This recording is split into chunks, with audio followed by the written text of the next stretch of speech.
close to him. That's all he needs. Yeah, I mean, I think I feel like, because I try to talk to God all the time and I just get nothing. Yeah. And I feel like, Yeah. I'm wrong, like I am, because I'm not hearing anything back, but... When you say you get nothing, I had a talk with Anna and Ulf the other day. We were at their place for dinner, and Ulf said, every time I think about God, I cry. And I said to him, well, why do you think that is? I don't feel much else other than the feeling the need to cry, is what Ulf said. And we had a chat about the opening of your soul faculties. Many of you don't realise that your souls have been deadened by your experience in this world. There are so many faculties that exist in your soul that you are not sensitive to at all because they were dead. And on the illustration I gave to Ulf, it was like a candle with a wick that's never been lit. The potential is there for it to provide light, but it doesn't exist because there's no flame, there's no spark, right? For the majority of us, that's very similar to our, relationship with our soul faculties. There's many faculties that you have in your soul that your soul has as by design, but because of the course of life that we've been experiencing or undertaken, many of them are dead. One of the dead faculties is the ability to sense when you're actually feeling something from God versus actually having your own feelings. For most people, that faculty is like dead as a doornail, is the best way to put it. We've had 150,000 years on this planet, right, where that, in the most part, has not been developed in anybody for that long amount of generations. So there's all these faculties existing in your soul that exist only as potentials. And you need to develop them and learn how to use them. But the trouble is, the world we live in today, there's only the physical. So you've learned how to use your hands. That's a faculty of your physical body. You've learned how to use your legs.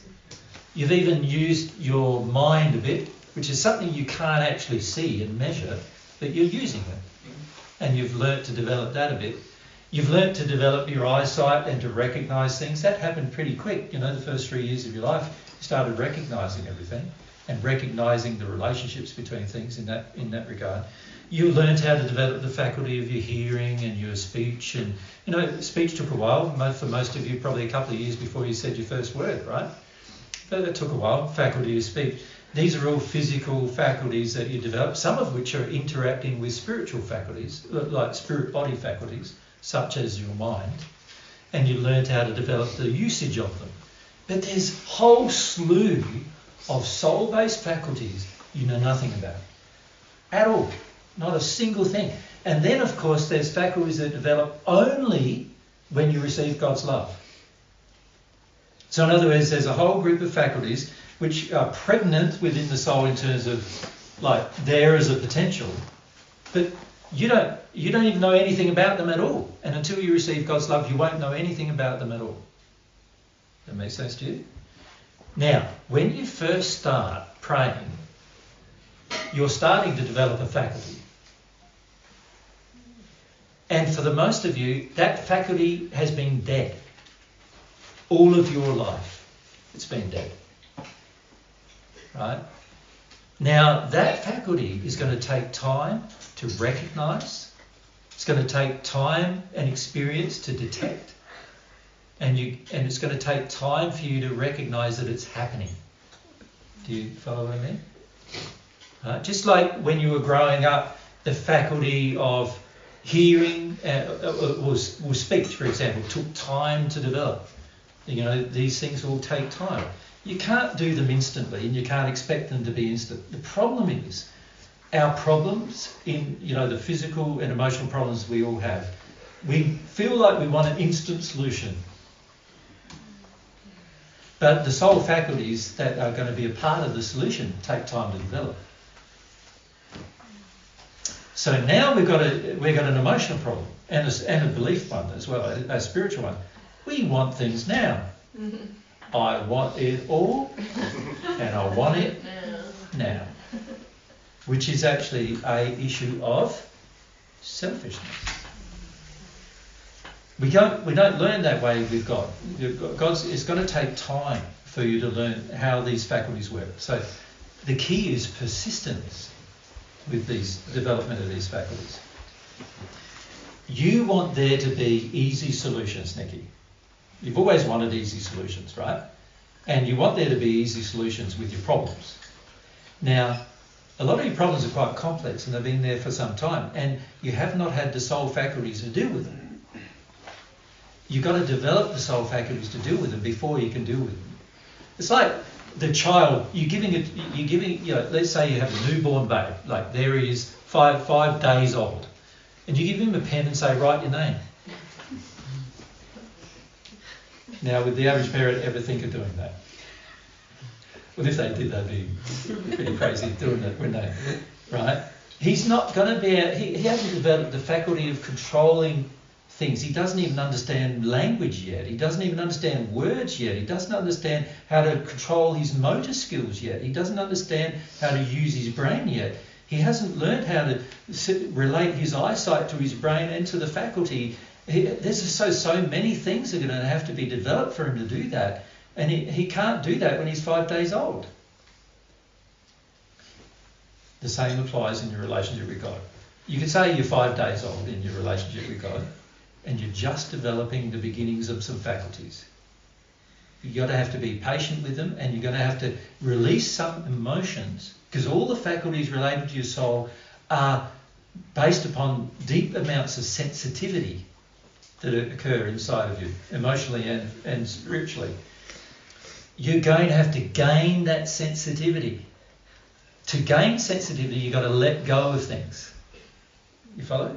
You've got to experience emotions that are like overwhelming. So an example of that is fear, which is a dominant emotion on earth, is an overwhelming feeling.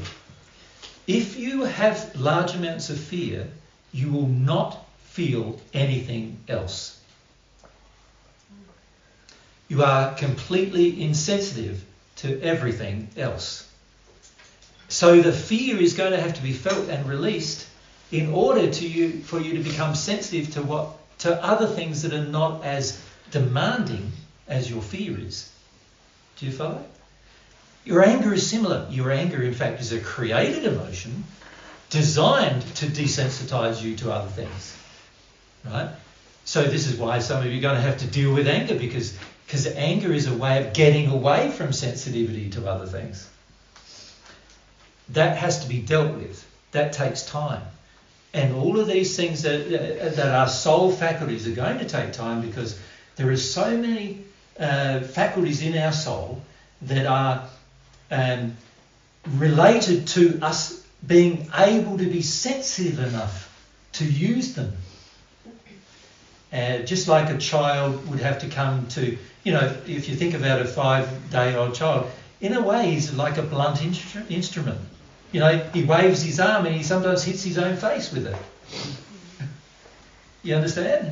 He doesn't have it. He has no ability to control the motor actions and understand them at this stage very much. So, then, of course, within a month, he's probably got some control over that, right? And it's the same with the sensitive faculties of your soul. It's going to take you time to develop and time to recognise them and time to understand what's going on. You do not know when you're receiving God's love when you pray. You do not know, because you're not sensitive enough yet to know. There's too many other feelings there that block out that sensitivity. And this is what I said to there's times when he's receiving God's love when he prays, but he doesn't even know, right? Because the faculty has yet to be realised and recognised and actually understood. It requires you to come to an understanding of that faculty. You follow? Does everyone get that? So, with regard to things to do with regard to your spiritual development, the key quality you need to learn to develop is, okay, you need to have some trust in God's goodness, like faith in God's goodness, that if you begin the process that just like when you planted the seed to grow a tree that had fruit on the end of it, if you do your part, God can help you do the rest. So in the case of growing the tree, you didn't understand the genetic structure of the tree. You didn't understand the genetic structure of the seed. You didn't understand when it started to shoot, what day it was when it started to shoot. You didn't see what was happening under the ground when it did shoot. You don't see all of the processes that happen behind its bark. You don't understand any of those processes at that point. But the tree does grow and you can have the fruit. And it's exactly the same principle with your soul. You understand? It's exactly the same principle. You can grow your soul just by doing your part, and God will help you do the rest, just like he did the rest with the tree. And you will benefit from the fruit if you do that. It's only after that you start going and understanding the intricacies of how it all worked, what was actually happening. So it's taken me 2,000 years for me to understand what I now understand about the human soul. You follow me? Now I'm explaining it to you,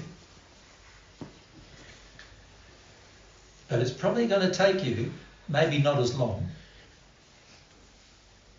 but a fair portion of time to understand it to the state that I do, given the fact that it's taken me 2,000 years to do it. You follow? And that's understandable, isn't it? It's going to take time to do that. You need, what I learnt to do was to have some faith in God's goodness. Once I established God does exist, I realised if God does exist, that God is the most loving being in the universe, and as long as I do my part in whatever I need to do, God will supply the rest. Yeah, I get a feeling a lot, I think, from my God. It's always just like pray and have faith, pray and have faith, pray and have faith. That's constantly. Right. It's like, yeah. And I'm trying to talk to God. I'm trying to talk about. We're not feeling. Trying, you are talking to God. Oh, okay. But, you keep saying you're trying to talk to God, but you're acting like God's not listening. Yeah, I feel like God's not listening. Though. Well, isn't that a lot about your dad, though, Nicky? Yeah. You can see the conversation we just had with Owen about disconnecting yourself from God, your father, your belief about your father, whether he was listening. That's going to have an influence on whether you believe God's listening. If God is good, he's listening. Sometimes the answer's going to be no, right? But he is listening, right? He's not like your father who just didn't listen at all, right? But you believe he's like your dad, and so you're thinking God isn't listening, and this is why you say, I'm trying to talk to God, but he's not listening. And I'm going, well, no, you're not talking to your dad. You're talking to somebody who wants to hear what you've got to say, and he is listening. Yeah? He's not ignoring you, which is what your dad would do, right? Yeah, he's not ignoring you, he's listening.